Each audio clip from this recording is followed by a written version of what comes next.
Assalamualaikum warahmatullahi wabarakatuh. Baik teman-teman, sebelumnya perkenalkan nama saya Muhammad Arif Albanzahri dari Prodi Sistem Informasi Kampus Ars University. Seperti apa yang ditugaskan dari matkul Sistem Operasi, yaitu menjelaskan salah satu daripada algoritma penjadwalan.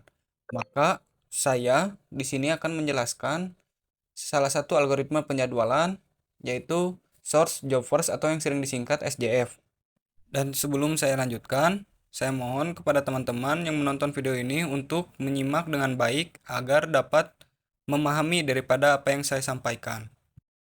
Oke, saya akan menjelaskan sedikit banyaknya tentang source jobbers. Dan yang pertama-tama, apa sih source jobbers itu? Nah, source jobbers merupakan kebijakan penjadwalan yang memilih proses tunggu dengan waktu eksekusi terkecil untuk dieksekusi berikutnya. Atau penjelasan secara singkat dan sederhananya seperti ini.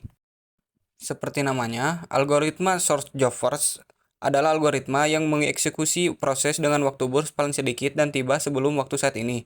Oleh karena itu, untuk menemukan proses yang perlu dijalankan, urutkan semua proses dari kumpulan proses tertentu menurut waktu kedatangannya. Hal ini memastikan bahwa proses dengan waktu burst terpendek yang tiba terlebih dahulu akan dieksekusi terlebih dahulu. Dan algoritma SJF ini sendiri memiliki dua strategi, yaitu preemptif dan non-preemptif. Selanjutnya, saya akan menjelaskan simulasi bagaimana penjadwalan menggunakan algoritma SJF, preemptif, dan non-preemptif. Oke, yang pertama saya akan menjelaskan bagaimana simulasi penjadwalan algoritma SJF non-preemptif. Dan seperti apa yang bisa kita lihat, di sini ada contoh kasus yang memiliki 4 proses, yaitu A, B, C, dan D dengan waktu datang dan lama eksekusi. Yang pertama ada A dengan waktu datang 0 milidetik dan lama eksekusinya 7 milidetik. Ada B dengan waktu datang 2 milidetik dan lama eksekusinya 4 milidetik. Ada C dengan waktu datang 4 milidetik dan lama eksekusi 1 detik. Dan yang terakhir ada D dengan waktu datang 5 milidetik dan lama eksekusi 4 milidetik. Nah, untuk strategi yang non preemptif berarti jika ada proses yang sedang dieksekusi, tidak bisa diinterupsi oleh proses yang lainnya. Seperti misalkan proses A sedang dieksekusi, maka dia harus dieksekusi sampai selesai, yaitu selama 7 milidetik. Dan karena strategi proses SJF ini mendahulukan lama eksekusi yang paling sedikit, maka setelah A dilanjutkan dengan proses C.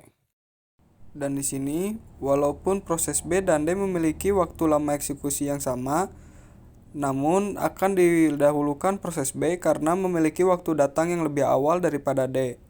Selanjutnya yang terakhir, setelah memproses B, maka antrian D akan dieksekusi. Selanjutnya, setelah bagan selesai dibuat, maka kita akan menghitung rata-rata waktu tunggu dengan waktu penyelesaian. Pertama-tama, kita akan menghitung waktu tunggu dari keempat proses ini. Dan untuk menghitungnya, dilihat dari waktu selesai eksekusi proses, dikurang dengan waktu datang, dikurang dengan lama eksekusi. Dimulai dengan proses A, dengan waktu selesai eksekusi di 7 milidetik, lalu dikurang waktu datang yaitu 0 milidetik, dan dikurang lama eksekusi yaitu 7 detik. Dan hasilnya adalah 0 milidetik. Selanjutnya, proses B dengan waktu selesai eksekusi yaitu 12 milidetik, dikurang waktu datang yaitu 2 milidetik, dan lama eksekusi yaitu 4 milidetik. Dan hasilnya adalah 6 milidetik. Setelah B yaitu proses C dengan waktu selesai eksekusi yaitu 8 milidetik, dikurang waktu datang yaitu 4 milidetik, dan dikurang lama eksekusi yaitu 1 milidetik, dengan hasilnya 3 milidetik. Dan yang terakhir, menghitung proses D dengan waktu selesai eksekusi yaitu 16 milidetik, dikurang waktu datang yaitu 5 milidetik, dan dikurang lama eksekusi yaitu 4 milidetik, dan hasilnya adalah 7 milidetik.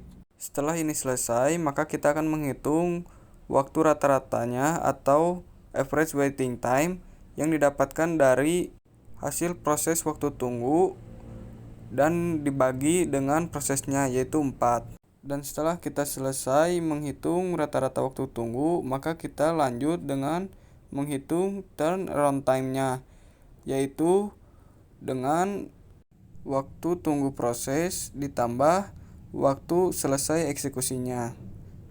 Selanjutnya, setelah kita selesai menghitung turnaround time-nya, maka kita akan menghitung rata-rata waktu penyelesaiannya atau average turnaround time.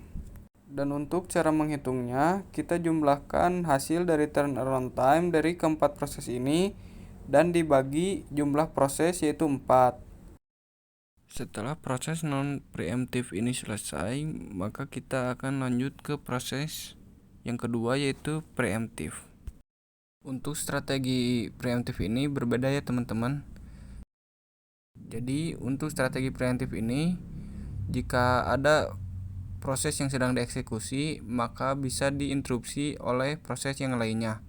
Seperti misalkan A sedang dieksekusi, maka belum tentu dieksekusi sampai akhir.